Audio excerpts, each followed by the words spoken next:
안녕하세요, 여러분. 어떤 말로 시작을 해야 할지 몰라서 일단 인사부터 드리고 시작하겠습니다. 제가 겪은 시집살이는 여러분께서 어떻게 생각하실지 모르겠지만 정말 지옥 같았고 2번 다시는 겪고 싶지 않은 일들이었답니다. 나름 시원한 복수를 하기도 했고 어딘가에 자랑을 하고 싶었지만 마땅히 제 이야기를 순수하게 즐기며 들어줄 사람들이 없어서 이곳에 이렇게 썰을 풀게 되었습니다. 오늘만큼은 제 이야기를 들어주시는 여러분들이 저의 절친이라는 생각을 해보면서 사연을 적고 소개를 해드리도록 하겠습니다. 처음에는 착한 며느리가 되고 싶어서 자중했지만 시간이 지날수록 점점 도가 지나치는 시댁을 보면서 변해버린 제 모습까지 여러분들께서 응원해주시면 고맙겠습니다. 지금의 저는 자존감을 되찾아 제 행복을 찾아 살아가고 있지만 지난 과거를 생각해보면 참 미련 곰탱이가 따로 없었던 것 같기도 합니다.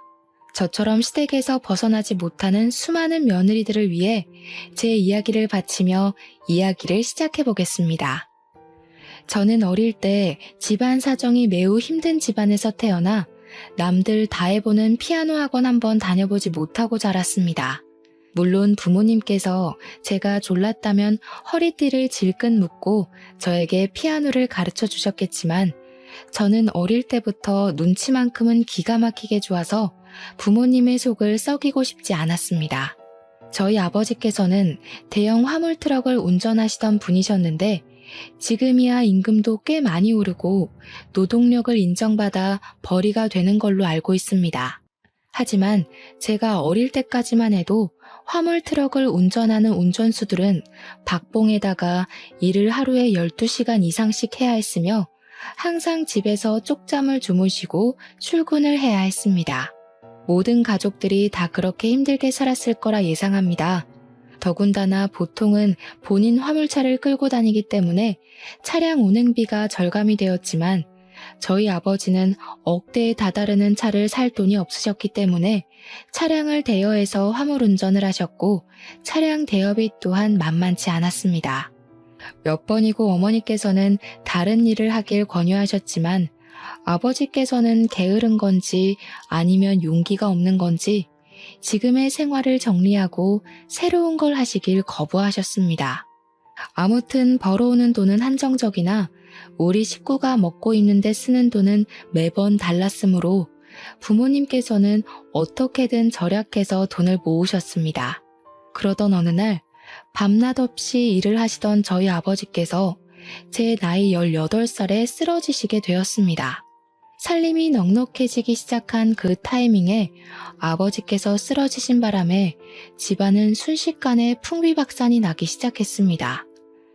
어머니께서는 아버지께서 쓰러지신 그 충격으로 우울증에 잠시 빠지셨으나 이내 극복을 하시고 아버지를 간병하시면서 가장자리를 지키며 집안을 돌보셨습니다. 일을 하랴 아버지 간호를 하랴 정말 정신없이 지내셨고 자연스럽게 저는 남동생을 챙기면서 공부보다는 아르바이트를 하며 생활비를 보태는 것에 집중을 더 하게 되었습니다. 아버지께서 의식이 없었기 때문에 들어가는 약값도 어마어마하게 비쌌고 어머니께서 혼자 벌어서 저와 남동생의 공부를 시키기에는 부담이 꽤 컸습니다. 제 동생이 꽤나 공부를 잘하는 학생이었기 때문에 저는 18살 때부터 동생의 뒷바라지를 위해 일을 시작하게 되었는데 패스트푸드점에서 일을 하고 있었습니다. 당시에는 인터넷 얼짱이니 그런 게 무척이나 유행을 하던 시기였는데 제가 일하던 패스트푸드점에서 미소천사를 뽑는 제도가 있었거든요. 제가 일을 한 이후로 매번 미소천사에 제가 선정이 되었고 패스트푸드점 계산대 옆에 제 사진이 걸리게 되었습니다. 제 입으로 말을 하기 부끄럽긴 하지만 그 당시에 제가 인기가 무척이나 많았고 키도 168cm로 꽤 컸으며 마르고 예쁜 얼굴에 속해 있었습니다. 오죽하면 다른 카페들이나 음식점에서도 저를 아르바이트생으로 쓰고 싶다며 월급을 더 많이 주겠다고 공작이 들어오곤 했었습니다. 저를 좋아하던 학생들이 저를 보기 위해서 제가 아르바이트를 하는 가게에 온다는 게 사장님들 사이에서 소문이 날 정도였으니 어느 정도인지 예상이 가시나요? 제 입으로 말하기가 민망해서 그렇지 아직도 고등학교 때 친구들을 만나면 제 외모 이야기를 할 정도랍니다. 그런데 학생이 패스트푸드점에서 일을 해봐야 벌면 얼마나 벌겠습니까? 그러던 도중에 저에게 아주 솔깃한 제안이 하나 들어왔습니다. 바로 인터넷 쇼핑몰에서 들어온 제의였는데 쇼핑몰 모델 일을 하면 한 달에 월급을 200만 원씩 챙겨주겠다는 제안이었습니다. 패스트푸드점에서 일주일 내내 쉬는 날 없이 학교 끝나고 마감까지 일을 해도 한 달에 70만 원을 벌까 말까 하는데 월에 200만 원이면 정말 큰 돈 아니겠습니까? 솔직히 조금 이상한 곳은 아닐까 의심이 가기도 하고 걱정이 되었는데 진짜 유명한 쇼핑몰이었고 사장님께서 직접 저를 찾아와서 명함을 주셨습니다. 그 사장님 또한 인터넷에 검색을 하면 심심찮게 등장하시는 유명한 분이셨기 때문에 저도 안심을 하고 쇼핑몰 모델 일을 시작했습니다. 만만하게 생각했는데 쇼핑몰 모델 일은 예상보다 훨씬 더 힘든 일이었습니다. 쉬지 않고 포즈를 바꾸는 것은 물론이고 화장이랑 머리도 매번 손을 봐야 했거든요. 옷도 한두 벌만 입는 것이 아니라 한 번 촬영에 나가면 여러 벌을 갈아입고 사진을 찍어야 해서 정말 조금의 오버를 보태서 50벌씩은 넘게 입어보는 것 같았습니다. 몇 시간씩 조명을 맞으면서 높은 구두를 신고 포즈를 신경 써서 표정까지 완벽하게 사진을 찍는다는 건 쉬운 일이 아니었습니다. 야외에서 촬영이 이루어지기라도 하면 정신없이 움직여야 하고 옷을 갈아입을 공간이 없어서 불편하고 고생이 엄청났습니다. 연예인들은 어떻게 이런 일을 매일같이 수십 번씩 하는지 대단하다는 생각이 들 정도였습니다. 저는 18살 때부터 일을 시작해서 그런 건지 생각보다 주위 사람들의 도움도 많이 받게 되었고 다른 모델 언니들도 저를 귀여워해 주셨습니다. 덕분에 빠르게 쇼핑몰 일에 적응을 할 수 있었고 제 나이 23살이 되었을 때엔 젖살도 빠지고 미모에도 물이 올라서 쇼핑몰계에서는 꽤 유명한 모델이 되었습니다. 정말 제가 그때의 사진을 돌려보면 어떻게 이리 이쁠 수 있을까 싶을 정도로 제 외모가 완벽하게 피어올랐던 시기였습니다. 그때 당시에 저를 추종하던 팬들도 생겼는데 쇼핑몰 사무실로 저에게 선물을 보내주는 사람들도 있었고요. 저를 찾아와 주시는 분들도 있었습니다. 길에 가다가 마주치면 커피라도 한 잔 사주시려고 하시고 팬이라고 편지도 주시고 정말 연예인 못지않은 인기를 누렸습니다. 대학을 가지 않고 바로 일에 뛰어들기를 잘했다고 생각할 정도로 저는 과분한 사랑을 받았고 제 팬들이 늘어날수록 저의 월급도 늘어나게 되었습니다. 저로 인해서 판매되는 옷들의 양이 늘어나니까 사장님께서 신이 난다고 상여금식으로 인센티브를 더 얹어주셨거든요. 저는 그 뒤로도 쭉 쇼핑몰 모델로서 일을 하면서 돈을 벌었고 어머니께서 일을 하지 않아도 아버지의 간병에만 집중해도 돈이 부족하지 않을 만큼 벌어왔습니다. 동생의 대학 등록금도 무리 없이 지불할 수 있었고 물론 저 개인적인 사치를 할 수는 없었지만 쇼핑몰 물건을 아주 저렴하게 구매가 가능했기 때문에 아쉽진 않았습니다. 그렇게 몇 년을 더 고생한 결과 26살까지도 열심히 쇼핑몰 모델로서의 유명세를 유지하고 있었는데 중간중간에 얼굴에 주사도 맞고 하면서 미모를 유지하고 있었습니다. 그 당시에 잡지 같은 데에 촬영 제의가 들어오기도 해서 미용실에 가면 있는 여성 잡지들 한편에 제 사진이 실리기도 하는 영광을 맛보았죠. 연예인을 하자고 소속사에서 콘택트가 오기도 했었는데 촬영을 몇 년간 해보니 연예인은 도무지 업으로 삼진 못하겠더라고요. 제가 26살이 된 그때 사장님께서 저에게 한 남자를 소개해 주었는데 그게 바로 제 남편이었습니다. 남편은 저를 예전부터 사진으로만 보다가 실제로 보니까 연예인을 보는 기분이라면서 저를 만나는 게 소원이었다고 띄워주곤 했습니다. 사장님 지인이라 처음에는 어색하게 대하긴 했지만 계속해서 보다 보니 주접을 떠는 모습까지도 부담스럽지 않게 위트 있고 재미가 있더라고요. 원래 같이 있을 때 재미있는 남자가 자꾸 보고 싶은 남자고 궁금해지는 남자 아니겠습니까? 저는 자연스럽게 남편에게 스며들게 되었습니다. 남편은 내노라 하는 4년제 대학을 졸업을 하고 전공을 살려서 대기업에서 일을 하고 있다고 소개를 받았습니다. 저는 보통 그런 사람들은 공부만 진창한 느낌이라 뭐랄까 정말 재미도 없고 분위기 어색하게 만드는 재주가 있을 거라고 예상을 했거든요. 하지만 제 남편은 저를 편안하게 만들어주고 무엇보다 분위기를 띄우는데 상당한 재주가 있었던 사람이라 모든 사람들과 잘 어울리는 외향적인 성격을 가지고 있었습니다. 처음에 사장님께서 공돌이라고 했기 때문에 아예 관심조차 가지지 않으려고 했었는데 반전인 매력이 있었던 것이죠. 외향적인 성격으로 저에게 계속해서 들이대는 남편을 저는 결국 받아주게 되었고 저희는 연애라는 것을 하기 시작했습니다. 그동안은 제가 사는 게 바빠서 연애를 할 생각도 하지 못했었는데 어느 정도 삶의 여유가 생기기 시작하니까 저도 사랑이라는 것을 해보고 싶다는 생각을 가지게 되었습니다. 처음 데이트는 어색함 수성이었지만 두 번째, 세 번째 만남이 지속될수록 우리 남편이 정말 진국인 사람이구나, 너무 사랑스럽다 하는 생각을 하게 되었습니다.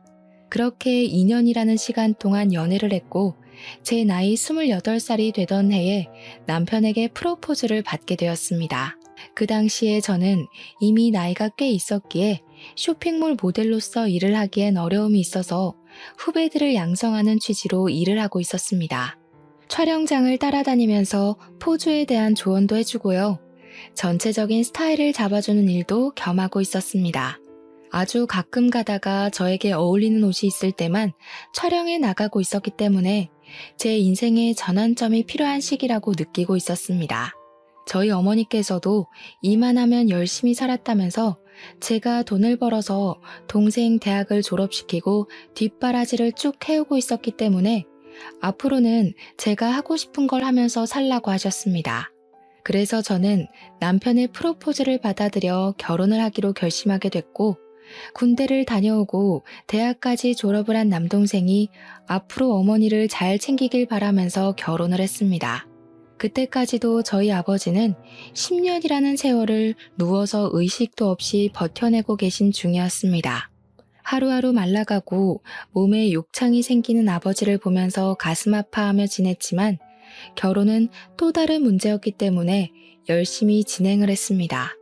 아버지 없는 상견례 자리가 조금 마음이 욱신거렸고 버진로드를 아버지의 손을 잡고 건널 수 없음이 슬펐지만 저는 결혼을 하고 신혼생활을 즐기고 있었습니다. 하지만 하늘도 무심하시지 결혼한 지 4개월밖에 되지 않은 시점에 아버지께서 돌연 세상을 떠나시고 말았습니다. 어머니께서는 아버지께서 제가 결혼을 할 때까지 버틴 것 같다고 너무 슬퍼하지 말라 하셨지만 그게 어찌 마음대로 되겠습니까? 평생을 고생만 하다 돌아가신 우리 아버지가 안쓰러워 어쩔 줄 모르고 내내 울었습니다. 우리 남편은 인사 한번 제대로 드리지 못한 아버지의 장례식을 내내 지켜주고 정말 많이 저를 위로해 주었습니다. 회사 일로도 힘들고 벅찼을 텐데 단 1분도 쉬지 않고 제 옆을 지켜주며 제가 외로움을, 슬픔을 느끼지 않게 하려고 노력해주는 남편에게 너무나도 고마웠습니다. 이 고마운 감정을 정말 어떻게 표현을 해야 할지 모를 정도로 말입니다. 저는 더욱 남편을 의지하고 사랑하게 되었습니다. 장례식이 다 끝나고 저는 시부모님께 와주셔서 감사하다고 인사를 드리러 시댁에 방문을 하게 되었는데 그때 예상치 못하게 처음으로 혼이 나게 되었습니다. 그때부터 제가 상상도 하지 못한 시집살이가 시작되었던 것이었습니다. 시모는 저에게 우리 아들이 외벌이로 일을 하느라 힘이 들어 죽겠는데 장례식장까지 지키고 있어야지만 속이 시원했냐고 하시더라고요. 내가 우리 아들 보고 얼마나 가슴이 아팠는지. 부조만 하고 가려고 들렀다가 아들 고생하고 있는 거 보니까 마음이 다 짠하더라. 얼마나 피곤하겠니? 일주일 내내 출근하고. 아휴, 그게 무슨 소리야 엄마. 내가 당연히 장인어른 장례식을 지켜야지. 그럼 누가 지켜? 얘가? 내가 지금 내 며느리한테 잔소리하는데 네가 왜 끼어드니? 가만히 있어. 무슨 모델이랍시고 설치던 것도 마음에 안 들어 죽겠는데 남편한테 힘들지 않냐고 집에 가서 쉬라는 소리도 안 하고 말이야. 손님 맞이까지 시키는 게 말이 되니? 우리 아들이 왜 육개장을 날라야 하는데? 시모가 너무 매섭게 저에게 화를 내면서 이야기를 하니까 저도 너무 당황스러웠습니다. 거기다가 그때는 제가 결혼한 지 4개월밖에 되지 않았던 시점이었을 때라 아무것도 모르고 시모의 말에 놀라서 죄송하다고 사과를 드릴 수밖에 없었습니다. 죄송합니다, 죄송합니다 하다 보니까 시모 눈에 제가 만만하게 보인 건지 시모가 화만 내면 제가 자동으로 고개를 숙이니 만만한 애구나 싶었던 겁니다. 그 뒤로부터 저에게 아버지가 돌아가신 것을 핑계 삼아서 시부모를 더 잘 모시면서 지내라고 하더라고요. 보통은 아버지가 안 계시니까 친정어머니를 잘 보살펴라 하는 말을 하지 않나요? 저희 시부모님은 본인들을 더 챙기라고 하셨습니다. 저에게 번듯한 대학을 졸업한 남동생이 있지 않냐고, 원래 부모는 남자 쪽이 챙기는 거라면서 저한테는 본인들을 챙기라고 하더라고요. 듣다 못한 남편이 제 편을 들어주면서 잔소리 좀 그만하라고, 장모님도 잘 챙길 거고 효도도 알아서 할 테니까 그만하라고 중재를 해주었습니다. 남편이 나서자 시모는 더욱 뾰족한 말투로 저에게 잔소리를 하셨죠. 본인 아들을 어떻게 휘어잡은 거냐면서요. 그날 집으로 돌아오면서 남편은 저에게 연신 미안하다는 말을 뱉었습니다. 자기가 부족해서 그런 소리를 듣게 했다면서 앞으로는 이런 일이 벌어나지 않도록 잘 막아주겠다고 약속을 꼭꼭 걸더라고요.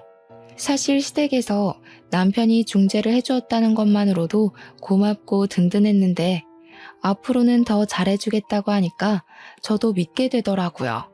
더군다나 진심으로 이야기를 해주니 시댁에서 혼나서 우울했던 기분들이 전부 사르르 녹는 것 같았습니다.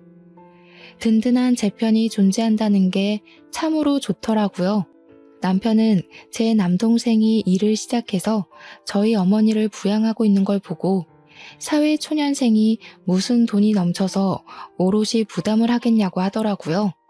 저도 남편에게 그럴 필요 없다고 결혼 전에 모아두었던 돈을 남편과 상의 후에 친정에 다 드리고 왔었는데 그 이야기를 했습니다. 그래도 결혼 전에 모은 돈이 꽤 있어서 당장 부족하진 않을 거라고 걱정하지 말라고 했더니 남편은 그건 또 도리가 아닌 것 같다고 했습니다. 우리 형편이 지금 넉넉하기 때문에 용돈 드리는 부분을 걱정하지 않아도 될 것 같다고 남편이 꼭 우리 어머니께 용돈을 드리고 싶다고 하는 겁니다. 그러면서 매달 50만 원씩 드리겠다고. 우리 남편이 대기업에 다니고 있어서 연봉이 꽤 높았거든요. 시댁에도 50만 원, 친정에도 50만 원을 드리겠다고 하니 저야 뭐 고마웠죠. 생활비 받아 쓰는 데엔 문제가 없었으니까요. 그렇게 우리 둘이 잘 정하고 상의까지 끝마쳤는데 이걸 시모가 어떻게 알았는지 저에게 전화가 와서는 소리를 대뜸 지르시더라고요. 너 지금 제정신이니? 우리 아들이 뼈 빠지게 고생해서 벌어온 돈을 왜 친정에 갖다 준다고 그래? 제가 주라고 한 게 아니라요. 그이가 양가에 용돈을 드리자고 한 건데요. 예, 그럼 말렸어야지. 그이가 어머님께도 드린다고 저희 친정에도 보내고 싶다고 한 거예요. 제가 공평하게 주자고 한 게 아니라요. 얘가 내 아들이니까 당연히 나한텐 줄 수 있지. 근데 너네 엄마는 아니잖아? 저는 어이가 없었습니다. 너네 엄마라는 호칭이 가당키나 한 말인가요? 어떻게 사돈어른도 아니고 너네 엄마라고 말을 할 수 있는지. 저희 친정어머니는 시모가 앞에 없어도 항상 안싸돈 하면서 호칭을 꼬박꼬박 불러주시는데 그것도 제 앞에서 너네 엄마. 저는 시모에게 남편이랑 이야기를 해보시라고 남편에게 분명 용돈 안 드려도 된다고 했다. 근데 남편이 계속해서 우겨서 주겠다고 한 건 다 했습니다. 뭐 시모가 물어보는 것도 아니고 시작부터 제정신이냐고 대뜸 소리를 지른 마당에 저라고 시모 눈치 보면서 살갑게 이야기를 해야 할 필요를 못 느끼겠더라고요. 게다가 시모가 바락바락 저러니까 우리 어머니께 드리는 용돈을 끊으면 안 되겠구나 하는 생각도 들었습니다. 시모의 속을 뒤집어 놓을 수 있다면 뭐든 할 수 있겠다 싶었거든요. 아무튼 시모에게 한쪽 집에만 용돈을 드리는 건 경우가 없는 것 같다고 남편이 굳이 친정에도 주겠다고 해서 그러라고 한 거라 말을 했습니다. 그러자 시모가 갑자기 하하면서 기가 차다는 듯 웃는 게 아니겠습니까? 너 지금 나한테 경우 없다고 말을 하는 거니? 저는 그런 말 한 적 없어요, 어머님. 경우가 없다며 경우가. 그 말이 그 말이지. 애가 고졸이라더니 못 배워서 그런 거니? 할 말 못할 말 구별을 못하네. 솔직히 네가 얼굴 빼고 볼 게 뭐가 있어? 그것도 뭐 죄다 성형수술한 거 아니니? 내가 살아온 연륜이 있어서 딱 보면 척아는데 너 얼굴 죄다 손본 거잖아. 그러면서 제 외모에 대한 공격을 시작하는데 저 정말 맹세코 얼굴에 주사는 몇 번 맞아본 적 있어도 수술은 해본 적이 없었거든요. 굳이 이 얼굴로도 충분히 잘 먹고 잘 사는데 제가 그 큰 돈을 주고 성형을 할 필요를 못 느낀 탓이 컸습니다. 그런데 시모의 성형 공격이 더 어이가 없었던 이유는 시모야말로 어디서 이상하게 성형수술을 받은 탓이 얼굴이 완전히 무너져 내려 있었거든요. 코는 이미 수축이 와서 들창코가 되어 있었고 얼굴 주름이 하나 없이 팽팽한데 목주름은 쭈글쭈글했고요. 저 눈이 감기나 의심이 들 만큼 쌍꺼풀이 크게 잡혀 있었습니다.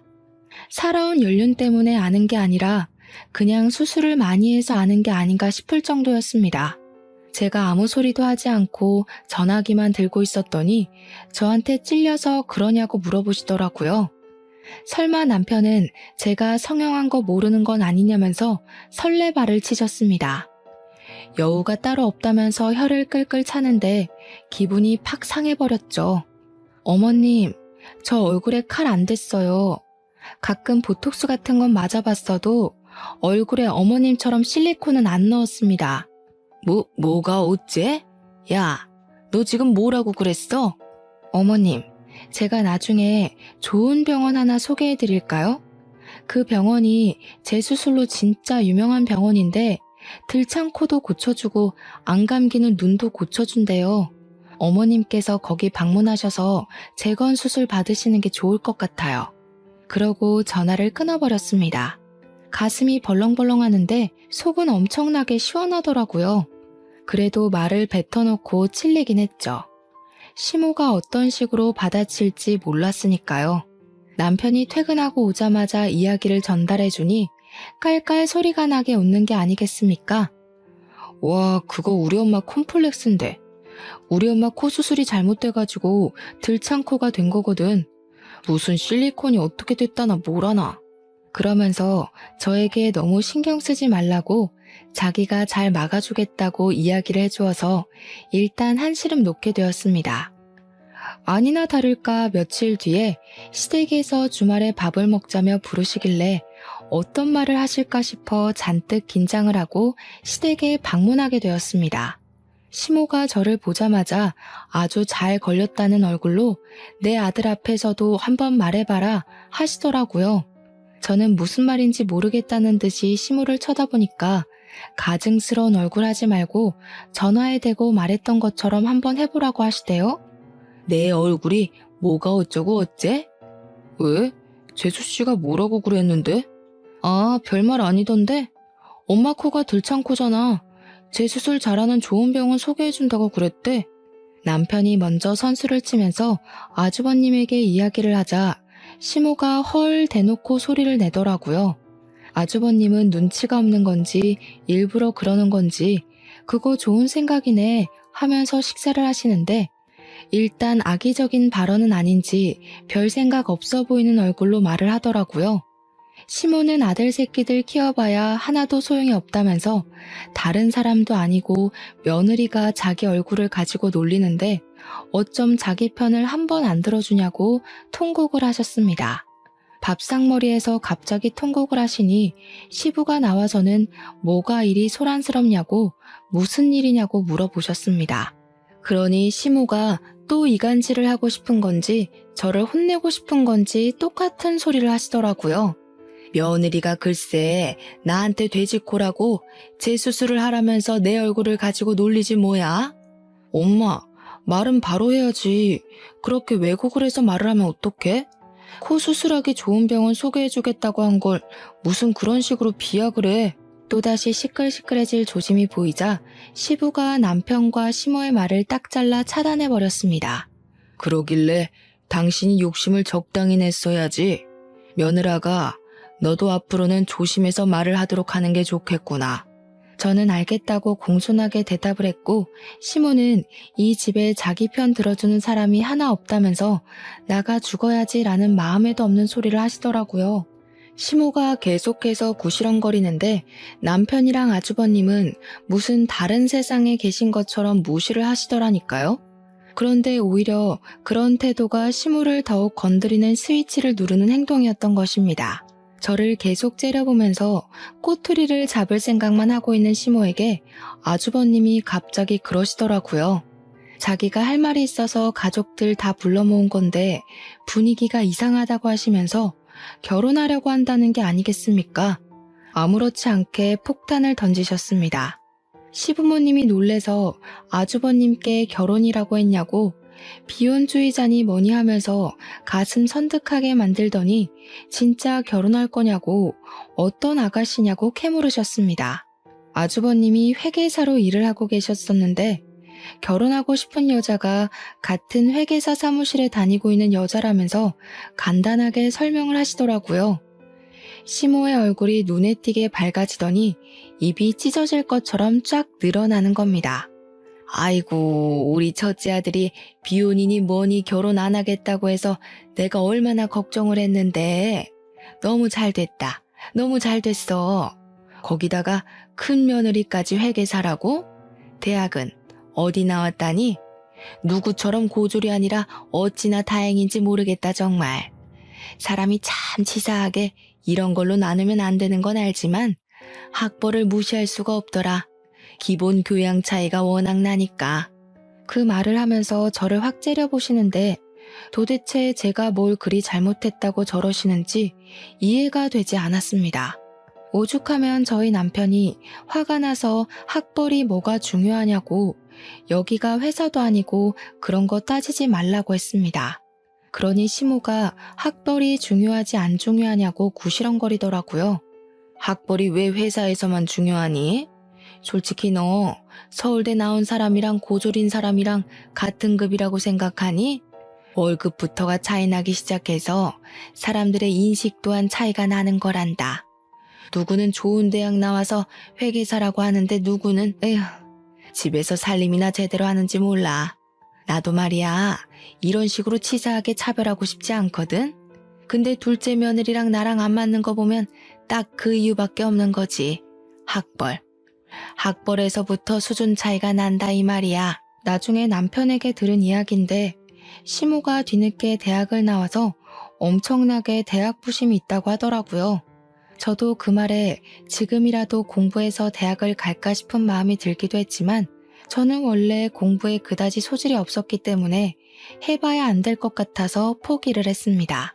그렇게 몇 주의 시간이 더 지나고 시모가 신이 나서 주말에 시댁에 오라고 이야기를 하는데 평소에 시모가 저를 그렇게 신나서 부르는 일이 없어서 왜 그런가 했습니다.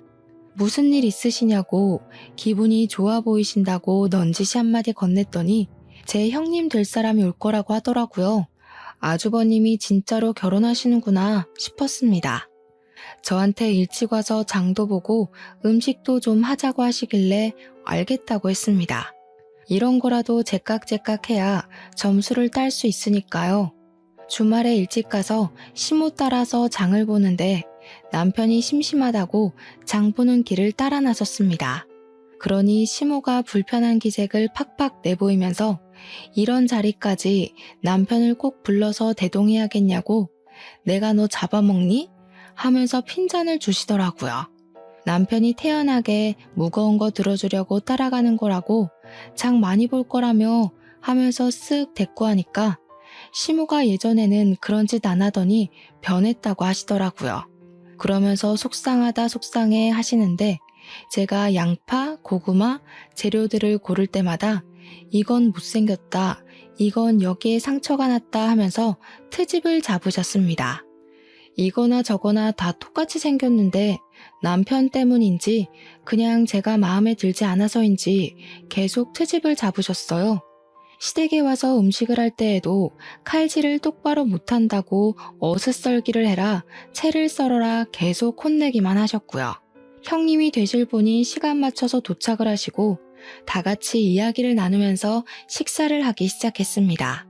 형님이 되실 분은 저를 아주 살뜰하게 챙겨주셨었는데 아무래도 동서지간이니 잘 지내면 좋겠다고 생각을 하셨었나 봐요. 그 모습을 보면서 시모는 역시 대학을 잘 나와서 그런 건지 애가 싹싹하다고 칭찬을 하시더라고요. 좋은 대학 나와서 회계사로 일을 하고 있다고 하더니 남을 배려할 줄도 알고 이게 바로 노블레스 오블리주인 거지. 둘째 너는 이런 말 뜻은 아니?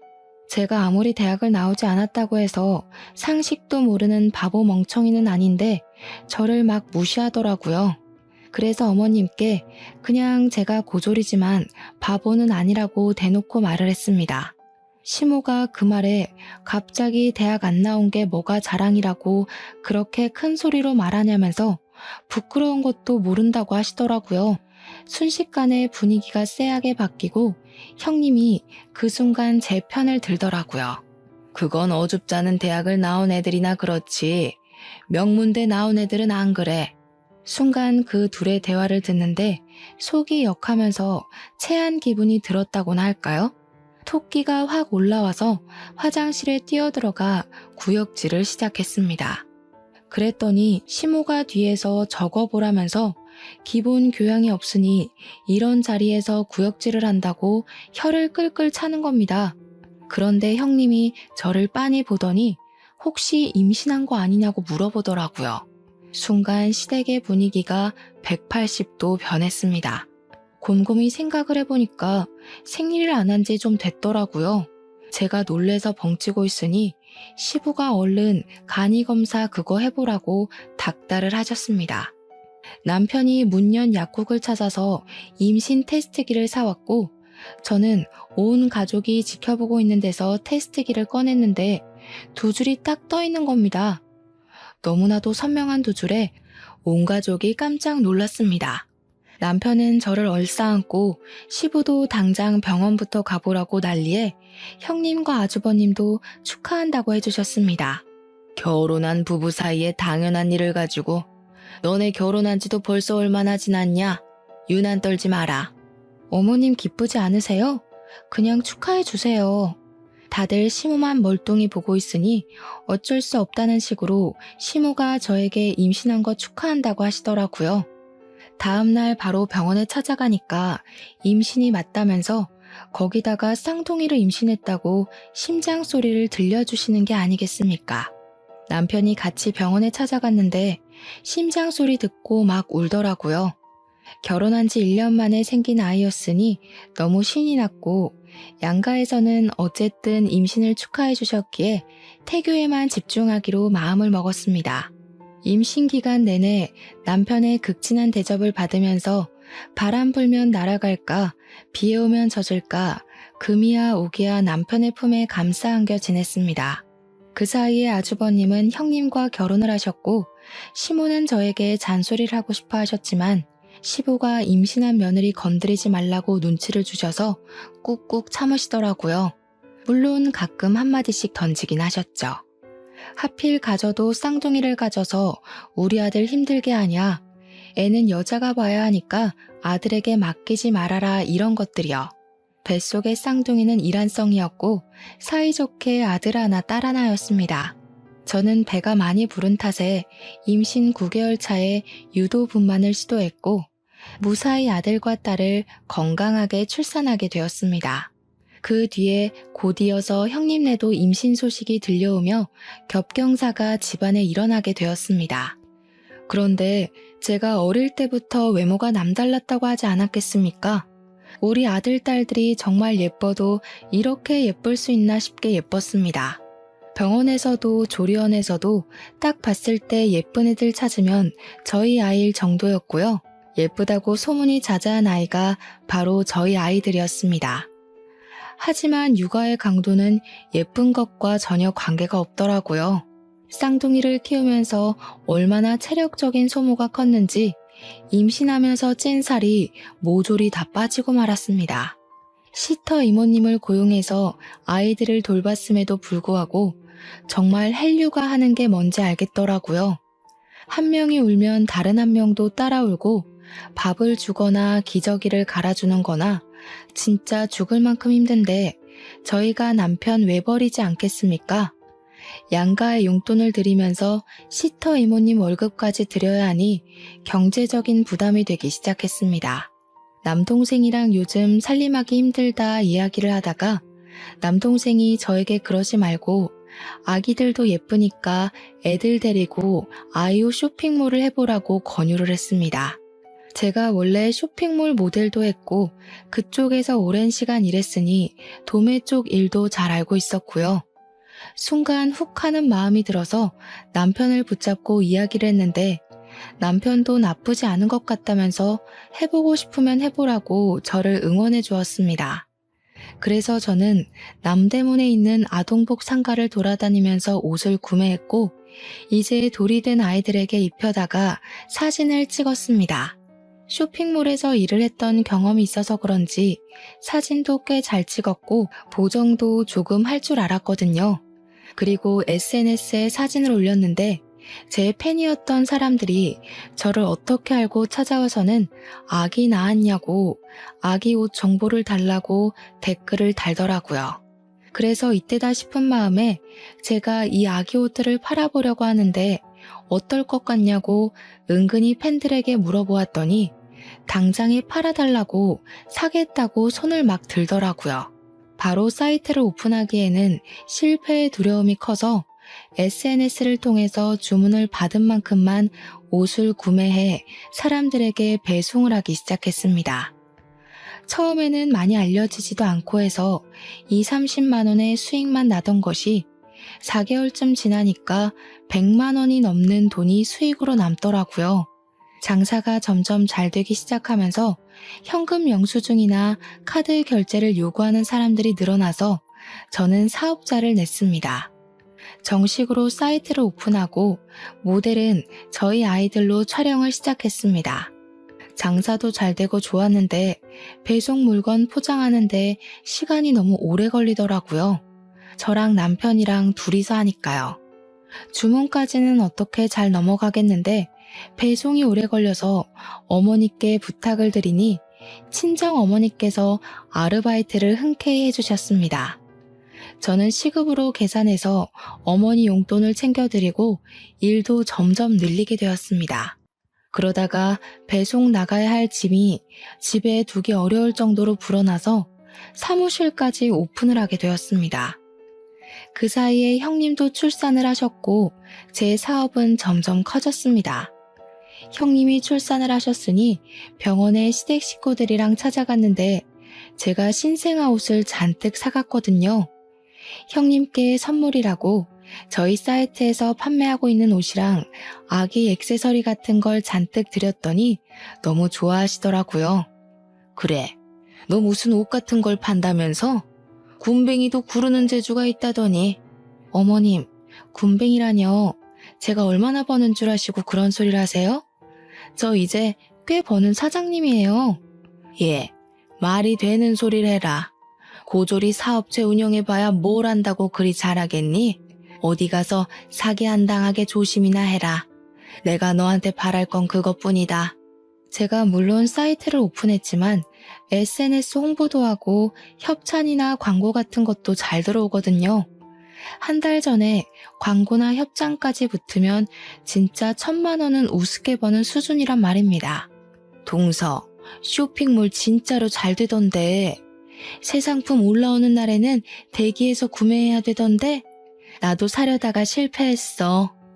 옷 사고 싶은 거 있으면 품절되고 그러더라. 워낙 시조카들이 예쁘니까 더 잘 되는 것 같아. 엄마 닮아서 얼마나 예뻐. 엄마를 닮긴 뭘 닮아? 완전히 우리 아들 닮았지. 고슴도치도 아니고 무슨. 객관적으로 보나 주관적으로 보나 우리 마누라 닮았지. 그랬더니 시모가 자기 편 들어주는 사람이 한 명도 없다면서 완전히 삐져서 집으로 가셨습니다. 형님도 괜히 불편하셨는지 저한테 시모 말 신경 쓰지 말라고 하시길래 그냥 끄덕이고 몸조리 잘하시라고 전한 뒤 집으로 돌아왔습니다. 그 뒤로 몇 개월이라는 시간이 훌쩍 지났고 저는 쇼핑몰 운영을 활발히 하면서 지냈는데 아이들이 모델로 있다 보니까 가끔 길 가다 보면 알아보는 사람들이 나타나곤 했습니다. 시댁 식구들이랑 전부 해서 큰 쇼핑몰에 가서 구경도 하고 밥도 먹고 하고 있는데 어떤 아기 엄마가 저에게 다가오더라고요. 땡땡 쇼핑몰 아기들 맞죠? 어머 사장님, 저 예전에 사장님이 쇼핑몰 모델 하실 때부터 팬이었어요. 사진 한 장 찍으면 안 될까요? 제가 당연히 좋다고 사진도 찍고 막 이야기도 나누고 했는데 그 아기 엄마 이후로도 2명 정도가 저에게 말을 걸었습니다. 그랬더니 시모가 그제야 슬쩍 저에게 물어보시더라고요. 너 그 쇼핑몰 정말 잘 되냐? 네 어머님, 저 요즘 순이익이 1,000만 원 넘게 나와요. 1,000만 원이라는 말에 시모가 헉소리를 내더니 그 뒤로 이상하게 미묘하게 달라진 태도로 저를 대하시더라고요. 그 쇼핑몰에 간 날 제가 시조카들은 물론이고 아주버님 부부의 시부모님까지 옷이며 밥이며 싹 사드리고 남편 명품 벨트도 턱턱 사줬거든요. 제가 그만큼 돈을 벌어서 가족들에게 쓰니 시모도 뭐라 구박하기가 애매하셨던 거죠. 그날 이후로 몇 주의 시간이 지나가는 동안 저에게 잔소리 한 번은 안 하시더라고요. 제가 이때다 싶어서 시모에게 저랑 같이 커피 한 잔 마시러 가자고 연락을 했더니 시모가 쭈뼛쭈뼛하게 그럴까? 하시면서 따라 나서시는 겁니다. 예전에 봐뒀던 예쁜 카페에 시모를 모시고 갔더니 세상에 이렇게 예쁜 카페는 처음 본다면서 되게 좋아하시더라고요. 커피가 나오고 잠시 침묵이 흘렀는데 시모가 슬쩍 저에게 그러시더라고요. 네가 그리 돈을 많이 버는 줄 몰랐지 뭐냐. 그래서 이런 곳도 자주 오고 그러니? 예전 같으면 아들 돈 쓴다고 잔소리를 했을 텐데 이제는 그런 말도 안 하시더라고요. 어머님, 이런 데 나오시니까 좋죠? 이제 저 그만 미워하시고 저랑 좋은 데 많이 다녀요. 형님도 아기 조금 더 크면 셋이 같이 다니면 좋잖아요. 시모가 그제야 킁킁 하시면서 목을 가다듬으시더라고요. 사실 첫 술에 배부른 걸 바라진 않았지만 제 진심이 시모에게 통해지기를 바랬죠. 시모가 그날 저녁에 집에 돌아가서 문자 메시지를 저에게 보내셨더라고요. 너한테 그런 능력이 있는 줄도 모르고 고졸이라 무시했던 거 미안하구나. 원래 아들 가진 엄마 마음이라는 게 다 그런 거다. 우리 아들이 세상에서 제일 잘난 줄 알아서 그런 거야. 사과 문자라고 하기엔 뭔가 썩 사과같이 느껴지진 않았지만 제가 더 얄궂게 구는 건 아니다 싶어서 앞으로 사이좋게 잘 지내고 싶다고 답장을 보냈습니다. 그 뒤로 우리 집이고 시댁이고 용돈 척척 드리고 조카들 잘 챙기니까 시모가 더 이상 저를 구박하는 일은 사라졌습니다. 형님은 아이 키우느라 일을 그만두셨는데 경력 단절에 대한 걱정을 하시길래 나중에 회계사 사무실 재취업 안 되면 저희 사무실 와서 회계 좀 봐달라고 부탁드렸죠. 저도 따로 세무사에게 일을 맡기고 있었으니까 형님이 도와주시면 딱이었거든요. 그래, 집안에 사업하는 사람 있으니까 이건 참 좋네.